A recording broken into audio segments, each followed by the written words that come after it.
আমরা মুত্তাকি কাকে বলে, তাদের বৈশিষ্ট্য কি, এটা জেনে যাব। আল্লাহ মুত্তাকিদের বৈশিষ্ট্যে প্রথমে বলেছেন আল্লাযীনা ইউনফিকুনা ফিস সাররাই ওয়াদ দাররা।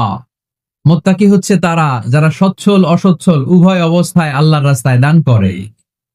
দান করলে খুশি হয় কে? সাদাকা করলে খুশি হয়ে যায় কে? যাকাত দিলে খুশি হয় কে?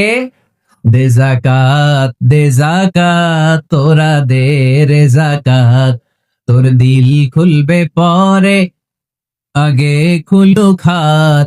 দে যাকাত, দে যাকাত, তোরা দে রে যাকাত। পড়েন আমিন। আপনার দিল পরে খুলবে, আগে খুলতে হবে কি?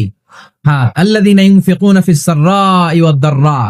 আল্লাহ বললেন আমার মুত্তাকি বান্দার প্রথম গুণ আল্লাযীনা ইউনফিকুনা ফিস সাররাই ওয়াদ দাররাই ওয়াল কাযিমিনাল গায়যা ওয়াল আফিনা আনিন নাস ওয়াল্লাহু ইউহিব্বুল মুহসিনিন। সুবহানাল্লাহ পড়ুন।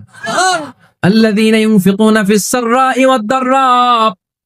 আমার মুত্তাকি বান্দারা সচ্ছল ও সচ্ছল উভয় অবস্থায় দান করে।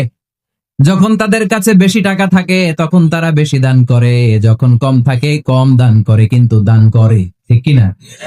দান করার ধারাবাহিকতা কখনো থামায় না। এখন আপনি সচ্ছল, অনেক টাকা তো বেশি দেন, এক সময় অর্থের টানাপোড়েন যাচ্ছে, সমস্যা যাচ্ছে, তো ওই সময় কম দেন। বছরে আপনি অবস্থা ভালো থাকলে 10,000 টাকা সাদাকা করেন, যখন অবস্থা খারাপ 10 টাকাও কি সাদাকা করা যাবে না? তার মানে ইউনফিকুনা ফিস সাররাই ওয়াদ দাররা, সুখে দুঃখে সব সময় যে দেয় তার নাম মুত্তাকি। সুখে দুঃখে সব সময় যে দেয় তার নাম